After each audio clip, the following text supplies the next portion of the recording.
My name is Flint Rasmussen, and I am the official arena entertainer of the Professional Bull Riders.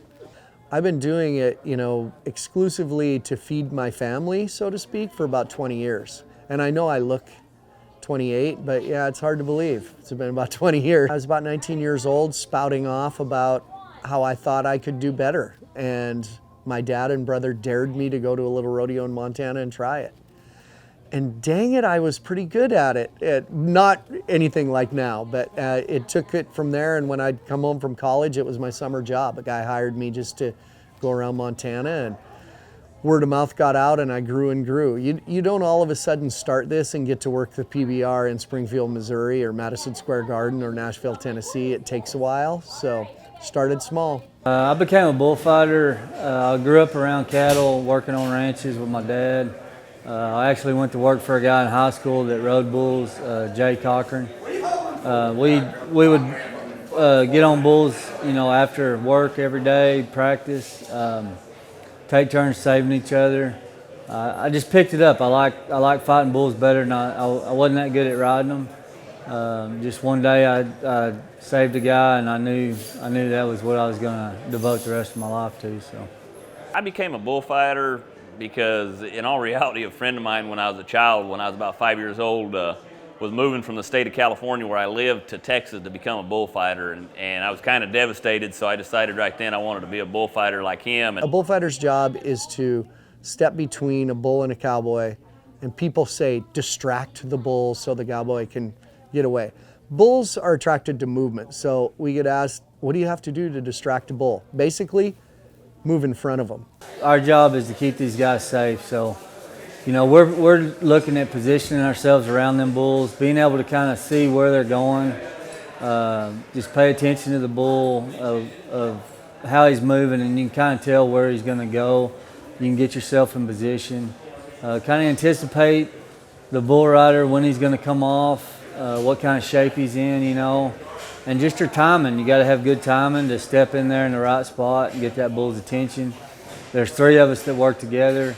We try to use that to our advantage, to where we can keep that bull kind of outnumbered and confused, and we work together as a team. Probably the main thing we get asked about in this, working for the PBR, is about danger.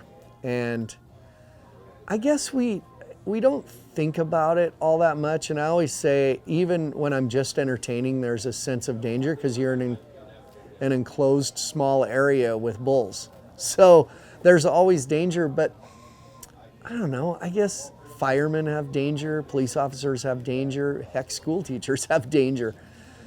So it just becomes an inherent part of the job. And I guess maybe people got to understand that myself and the bullfighters I work with in the arena, we've grown up in a very active lifestyle, a rural lifestyle, mostly ranching type backgrounds. So we don't think of it as much as a lot of people would. I get nervous. I've been doing this a long time, and I get nervous every day I go in the arena, and we've been hurt. You know what the bulls can do to you. You know what can happen. You just try to use that in your advantage, though. That adrenaline keeps you sharp, helps you focus. You just try not to let that fear control you. You don't really have time in the arena to be afraid. When I first started, fear it's definitely an element that you have to learn to control. But if I was scared going out there, I wouldn't be able to do my job. I wouldn't be able to get into the places that I need to be to save the guys that are down. So you got to learn to control that fear. Is it scary? Yeah. I mean, your motor's running before you go out there. If you're not a little nervous, on edge, you're probably plumb crazy. But fear's number one thing that you got to learn to control. If you can't control that, you're not going to make it in this job. The question was, is it worth it? Like the pain and the injuries, the chance of death. When I started this deal, and I think all of us can agree, like, there's just a love for it. There's a passion for it. Money was the furthest thing from our mind. It's not like you go into this thing thinking about, I'm going to make a lot of money at this. Of course, money is how we make a living. I got a wife and 3 kids. I have to bring home money every week to support them. And this job's dangerous, but there's a lot of reward that come out of it. The satisfaction of kind of getting to control an uncontrollable situation. You also have the satisfaction of knowing that a rider is probably going home that night to his family that probably wouldn't have if it wasn't for you. So there's that too, and in all reality, I make probably as much money as average or more American, and I work 2 days a week. People call bullfighters crazy. You guys are crazy running around out there. Everybody has a spot to be on the team. If you have never watched a football game, it looks like 22 guys out there just running crazy. But if you know the game, you know everybody has a spot they're supposed to be in. Bullfighters are the same way. There's 4 of us out there. Those 3 especially, they all have a spot that they're supposed to go.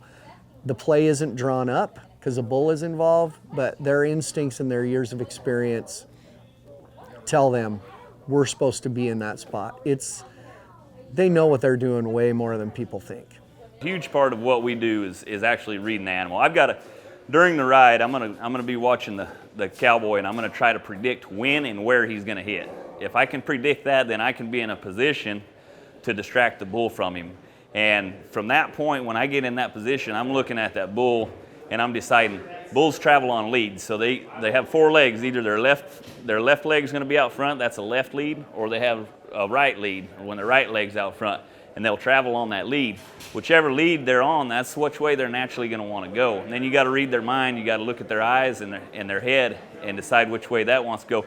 Put it all together and then go, okay, I've got a guy over here, I've got a guy over here, I need to go here, and you got to try to lead that bull. And it's got to all happen smooth, and it's got to happen in split-second timing.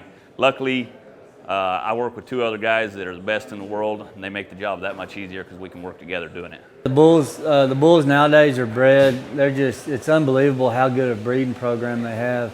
They're bred to buck. That's their job. All their ancestors bucked. The food they eat is the high quality. It's just like professional football. The athletes are so much better in every professional sport now just due to the technology, the food we eat, the breeding, everything. And the bulls are the same, and it's really a challenge to be around these animals. And they test the guy. The hard thing is you become friends with a lot of the riders, and then you see them get hurt, which is hard. Albuquerque, New Mexico, 15 years ago, Canadian bull rider Glenn Keeley, not 15 feet from me, had a bull step on his chest, and he was helped out of the arena, walked out and had internal bleeding and died that night. And we had to finish the weekend. And that's kind of a dark story, but that's the things, you see friends get paralyzed. We've seen a good friend get paralyzed, or career life-threatening type injuries, and that's hard. Well, the bad thing in our job, when things go wrong, people get hurt. And you don't know whether it's going to be you or the rider. Quite frankly, you hope that it's you, because if I make a mistake, I should be the one that pays the price, not somebody else. I broke a lot of bones over the years. Broke all my ribs, shoulders, broke my leg twice, broke my arm a couple of times. Lots of concussions, but really nothing too bad. I mean, I've had a really blessed career. I'd heard about him, and I had my first chance at him. I thought, I'm going to show this bull, something he's never seen before. And anyways, he was known to he would trick you. So he would look at you and make you think he was going to go with you, and then he'd go back for the cowboy, and you were out of the play by then. So I kind of stayed a little longer and held on to him. And when I did, I had my hands on his head, and I was moving backwards with him, and he got his horn underneath my vest, threw me over the top of him, came down head first, landed with my arm out. My back of my hand was on my rear end and shattered this shoulder. Well, like this last injury was on my neck, and it was in January. I stepped in to make a save on a guy, and a bull, I was kind of at his hip. A bull felt me there, and he reached and kicked me real fast in the face, and it knocked me out. And he spun around and hooked me with his horn right in the mouth, and I was knocked out. I really didn't. The next thing I remember was waking up in the medical room. Who's braver, the bull rider or the bullfighter? That's hard to answer because We get to do it 35 times a night, and I say get to. We get to do it 35 times a night. We get to go out there and face a bull and try to save the rider's life. They get to do it 1 to 2 times a night. The difference is when they hit the ground, it's not in a controlled fashion a lot of times. They don't know where they're at and the bull's at. It makes it a little bit hairier, kind of you don't know where you're going. You just know you need to get up and get moving. On the other hand, when we get hit, we are on our feet. We choose where we're going. We see it's coming. We can kind of roll with the punches, soften the blow a lot of times. So I don't know. I always refer this question back to money because I get paid every time they've got to win. I don't know, doing what I do, I don't know how brave you have to be. I tell everybody I'm just too lazy to work and too scared to steal, so that doesn't leave very many options. So, no,